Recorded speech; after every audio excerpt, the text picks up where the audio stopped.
महोदय, किसी भी देश या समाज के विकास हेतु शिक्षा अत्यंत सशक्त एवं महत्वपूर्ण साधन है।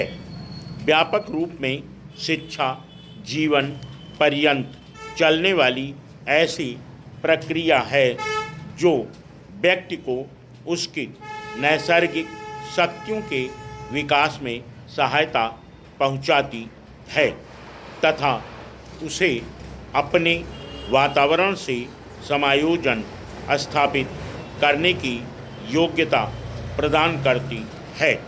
साथ ही व्यक्ति को उसके वैयक्तिक सामाजिक राष्ट्रीय दायित्वों का निर्वाह करने की योग्यता ज्ञान एवं कौशल प्रदान करती है।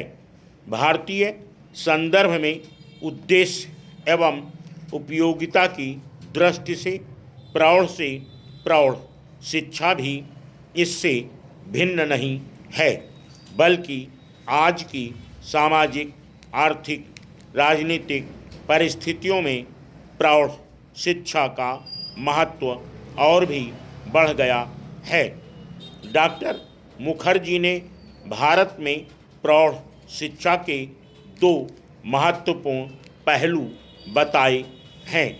प्रथम, प्रौढ़ साक्षरता अर्थात उन प्रौढ़ों को शिक्षा प्रदान करना जिनको विद्यालय में किसी प्रकार की शिक्षा प्राप्त नहीं हुई है। दूसरा, साक्षर प्रौढ़ों की अनवरत शिक्षा। भारत एक जनतांत्रिक देश है।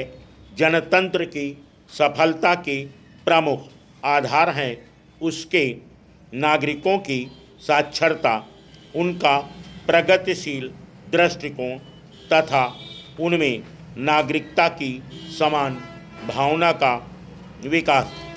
इस दृष्टि से भारत के लिए प्रौढ़ शिक्षा को केवल प्रौढ़ साक्षरता तक सीमित रखना देश के समुचित विकास एवं देश की जनतंत्रीय व्यवस्था के लिए हितकर नहीं माना गया।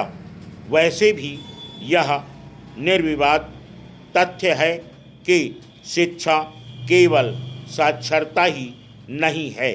हाँ, साक्षरता शिक्षा का एक महत्वपूर्ण भाग अवश्य है।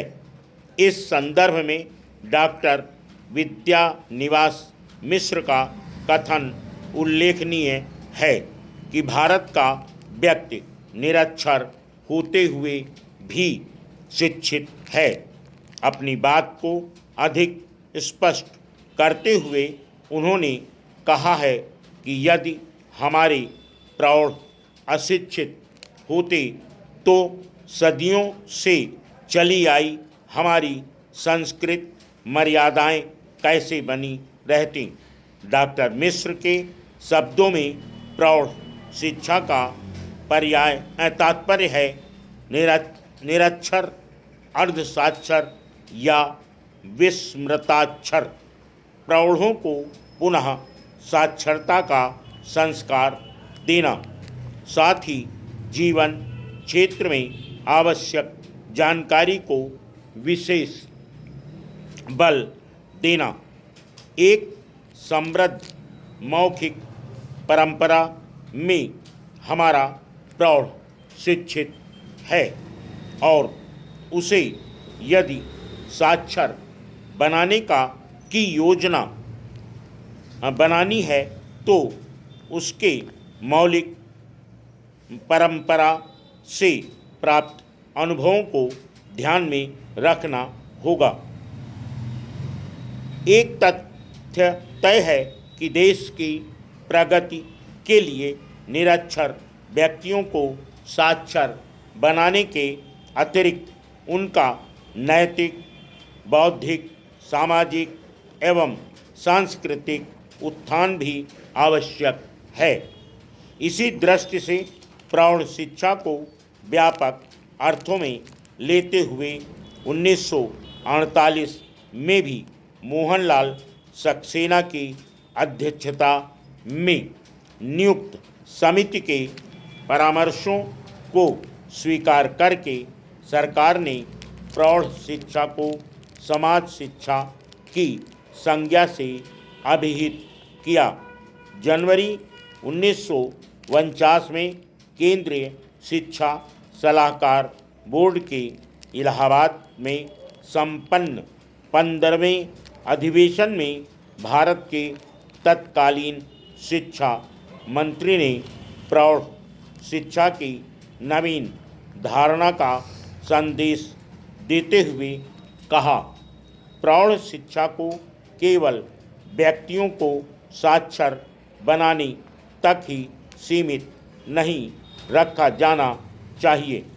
प्रौढ़ शिक्षा के अंतर्गत व्यापक रूप से सभी व्यक्तियों को साक्षर बनाने का प्रयास करना चाहिए। यह सबसे अच्छा रास्ता होगा और इससे हमें सफलता मिलेगी। Full stop.